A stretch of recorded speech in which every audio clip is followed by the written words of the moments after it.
Halo teman-teman, selamat datang di channel Scalping Trader.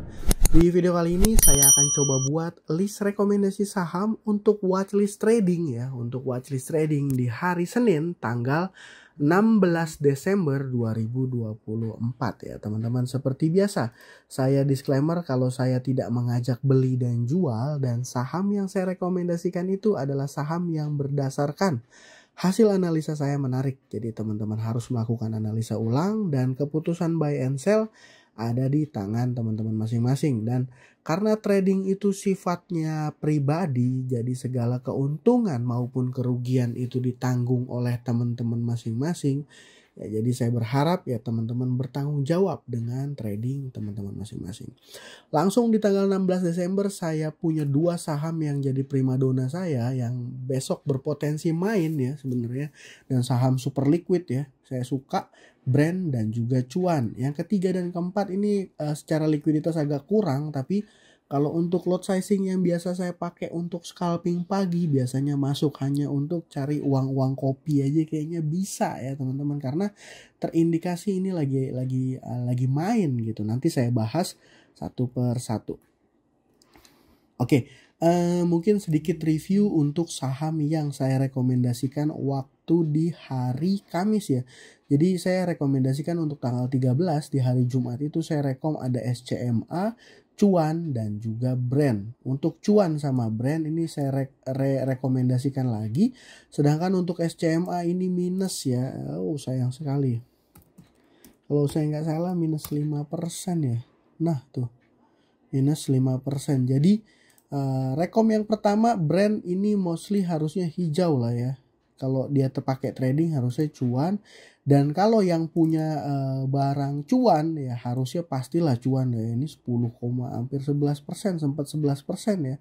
Dia naik ya harusnya Cuan gitu ya. Jadi dari rekomendasi kemarin dari 3 ya harusnya 2 lumayan nih perform. Dan Brand pun walaupun dia closingnya masih sama seperti harga kemarin ya, dia itu berpotensi banget, terlihat berpotensi banget untuk menarik ya besok. Ini saya share di teman-teman yang sudah join di YouTube membership. Oke, langsung aja bahas kenapa saham Brand menarik ya. Ya seperti kita ketahui bahwa saham Brand ini menurut saya ya, asumsi saya berdasarkan beberapa data yang saya dapat, seharusnya Brand ini masih akan sangat diperjuangkan ya oleh ownernya Pak PP untuk bisa masuk ke indeks foreign ya, entah itu FTSE kan kemarin udah sempat gagal ya di bulan September ya.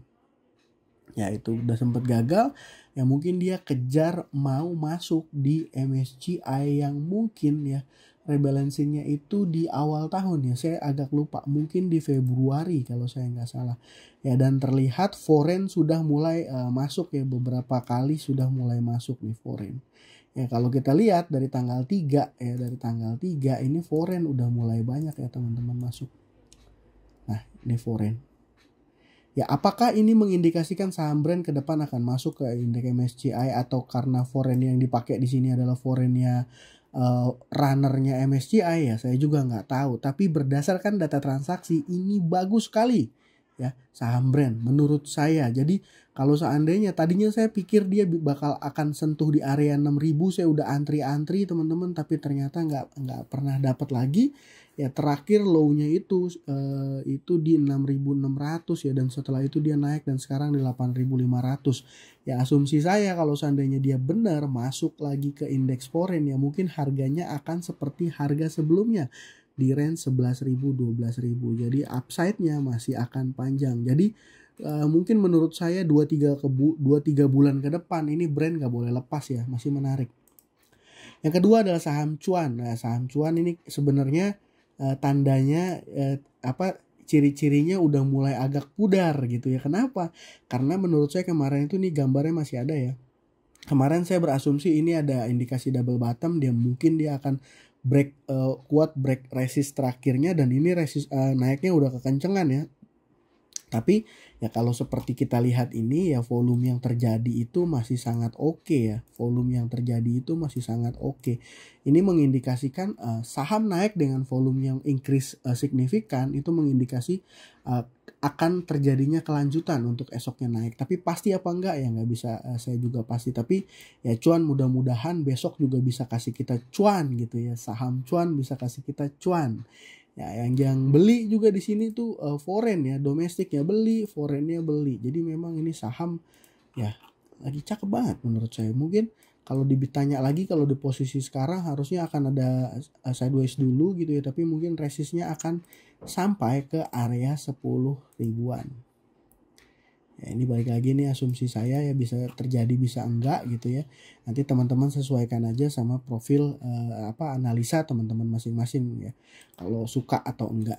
Nah, yang ketiga dan keempat ini saham sebenarnya likuiditasnya agak kurang. Saya juga sebenarnya agak takut-takut ya. Tapi ini mostly kalau seandainya entry kayak saya misalnya di scalping 10 jutaan, 5 jutaan ini masih sangat bisa banget cari cuan. Yang pertama dari MPXL dulu. MPXL ini sebenarnya saya lihat movernya di hari-hari sebelumnya itu, kalau saya nggak salah ini saya sempat perhatiin tapi mau masuk jadi nggak jadi ya, karena likuiditas ya. Sebelum dia naik kencang ya tanggal 13/12 itu. Nah kalau ngelihat pola yang kayak gini tuh saya malah ngerasa ini cuman sekedar retail big player yang lagi main gebuk-gebukan, yang lagi adu-adu ini ya, adu mekanik gitu ya. Nah ini CP beli tanggal 11 PD. Ya intinya kita fokus ke hari terakhir aja, dia ada akumulasi, volumenya increase. Volumenya increase, sahamnya naik 14,9%. Ini sebenarnya MPXL ini biasanya ini nggak ada nih yang kayak gini teman-teman. Nggak ada yang ngebit 37.000, 50.000. Saya sempat pantau bid overnya juga, ini biasanya dia tipis-tipis MPXL ini, dan ini lagi rame nih, ada indikasi mau ada ini ya, mau ada main, dan posisi dia nih udah break, dia punya resist ya, udah confirm dia break, dia punya resist tuh gitu. Jadi sederhana kalau saya pakai analisa teknikalnya ya, mungkin kalau seandainya teman-teman mau trading di saham MPXL dan pegang hold agak lebih lama ya, mungkin area stop lossnya mungkin di area 125, 127 menurut saya ya teman-teman. Ya, jadi seperti itu, dan mudah-mudahan ini ketika market opening dia perform ya, karena kan sebelumnya dia menjelang sesi 2 berakhir baru mulai ditarik gitu. Nah yang keempat ada saham RIX. Saham RIX ini dari mulai tanggal 20 ini polanya juga saya suka ya, dia slow but sure gitu. Ini kan break. Nah, ini ketinggian ya sebenarnya sini lah ya. Ini break, naik, turun ngebase atau apa, konsol ya, bisa bilang konsol. Habis konsol break. Nah, terus di sini dia konsol. Ya mungkin area sini konsol lah ya. Let's say sorry. Ya anggaplah situ. Sedikit gedein dikit ya. Area sini konsol, baru sekarang break. Ya. Tuh polanya gitu dia. Dan data transaksinya pun ya mostly oke, volumenya juga ada. Cuma sayangnya saham RIX ini value transaksinya kurang begitu gede ya.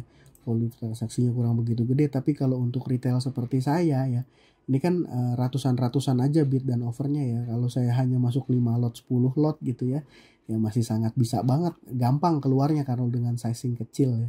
Tapi buat teman-teman yang sizingnya gede, better nontonin brand sama cuan aja. Syukur-syukur juga Pani ya, Pani nih, kalau misalnya yang punya size gede main di Pani ya.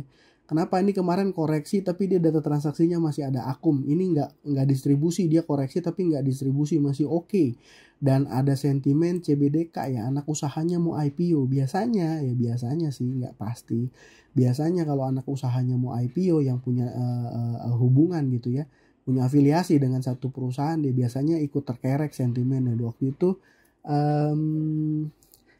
Ali listing VKTR loncat gitu ya. Ya mungkin gak selalu sih, tapi biasanya suka ada kayak gitu. Jadi pantau aja Pani. Dan mungkin dari teman-teman juga ada yang nanya, gimana Bang, DAS masih oke nggak? Ini udah jelas ya, ini kan distribusi. Ini topnya nih. Nah ini turun gitu. Nah ini top turun, terus ngelihat data transaksi let's say dari tanggal 11. Nah ya, Kalau udah ngeliat kayak gini, saya pikir lebih better hindari dulu. Mungkin ada yang nanya GPSO. Ya, GPSO juga sama. Ini kan high-nya, ini puncaknya, ini adalah ya ini puncaknya lah. Terus dia mulai turun gitu ya. Walaupun turunnya dengan volume yang nggak terlalu besar ya. Artinya ya turunnya volumenya nggak belum, masih gray lah ya, masih gray, bisa jadi ya masih bisa ada harapan juga dia naik gitu ya. Tapi kalau ngelihat pola yang kayak gini sih saya better hindarin dulu gitu ya. Mungkin tetap di WL tapi nggak di entry dulu karena posisinya lagi kurang oke.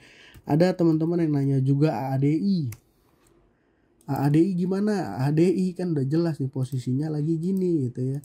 Lagi turun. Data transaksinya gimana dari mulai dia penurunan tanggal 10 ya, 10 sampai 13 ya memang terlihat di sini netral aja, tapi yang masuk saya berasumsi mostly ini retail ya yang masih semangat. Ya kalau seandainya saya jadi market makernya, saya akan dan saya punya barangnya banyak ya. Ini secara psikologi saya nggak mungkin kasih dia langsung cuan ini yang masuk di 10.100-an 10 ribuan ini cuan ya. Saya pasti mainnya gini teman-teman. Ini pakai psikologi saya aja. Ini kan posisi di sini, mungkin saya naikin sini, terus saya turunin sini, saya naikin sini, turunin sini, naikin sini, turunin sini.